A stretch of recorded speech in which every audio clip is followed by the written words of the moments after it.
So today tutaenda kujifunza lecture number 2 kwenye function. Lecture number 2 kwenye function ambapo tunaenda kujifunza parameters and arguments. Parameters and arguments, hapa ndipo function inapoanza kuwa na akili. Badala ya kusema kitu kile kile kila siku kama tulivyoona kwenye lecture namba 1, tulikuwa tuna call salamu. Tulikuwa tuna call just salamu tu.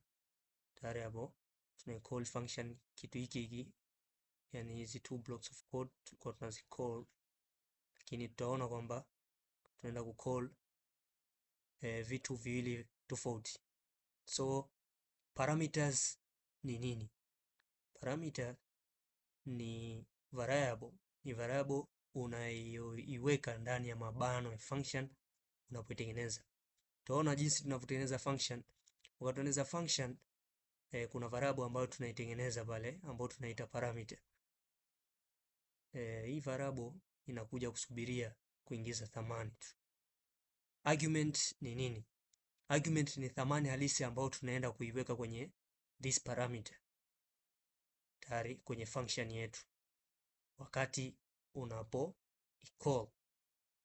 Kwa mfano for example we have example function, labda tuna function yetu ambayo ni karibu tayari yenye jina.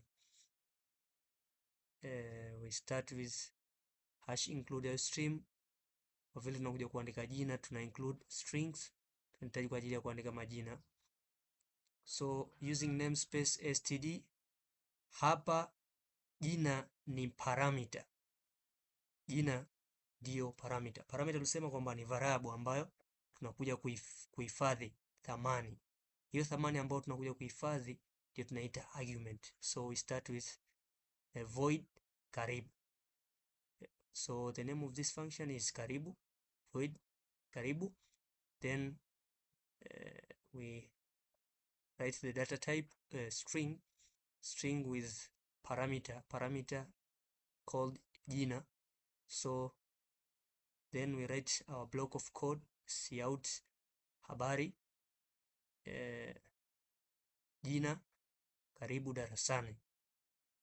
Then int main, hapa humudi ni argument, thamani ambayo inaingizwa kwenye parameter yetu ndio tunaita argument. So humudi ndio argument. Then we write karibu, first name is humud. Then unaweza ukaandika jina jingine tofauti. Tuseme kwamba this parameter na argument tunazitumia kwa ajili ya kuandika vitu vya aina tofauti. So ufanyakazi wa this code inakuwaje? The work of this code, we start with int main. We start with the main function. This code start with the main function.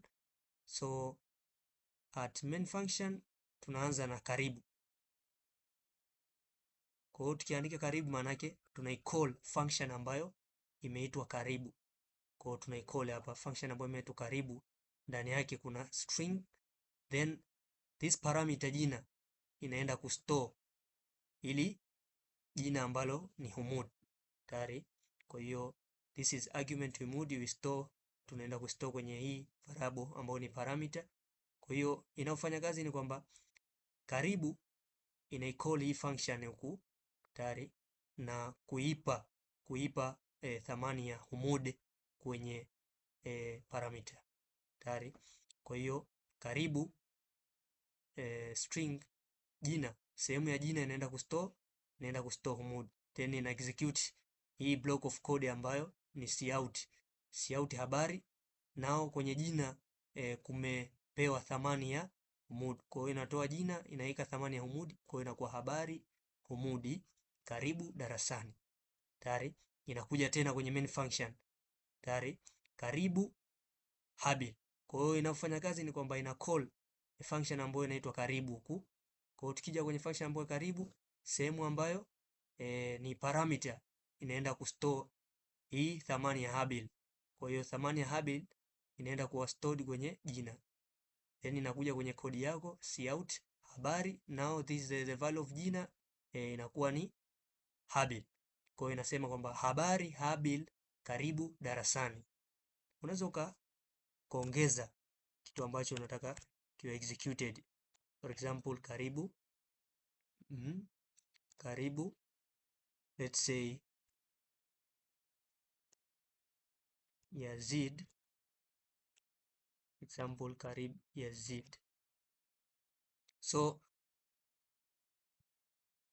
karibu semicolon. So inafanya kazi ni kwamba tunaicall function ambayo ni karibu na kuipa thamani ya Yazid kwenye parameter yake. Kwa hiyo tunakuja hapa karibu tunakuja kwenye function ambayo imeandikwa karibu, this one, then kwenye parameter yake ni jina. Kwa kwenye parameter jina tunaenda kustore value ambayo ni Yazid na kuingia kwenye block of code na kusiout habari now value of jina inakuwa ni nini?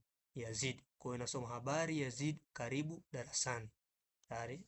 So let us check after running this program it will happen.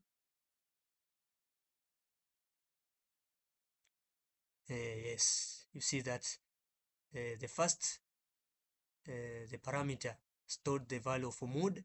As we see that it store the value of mood, as you see store the value of mood.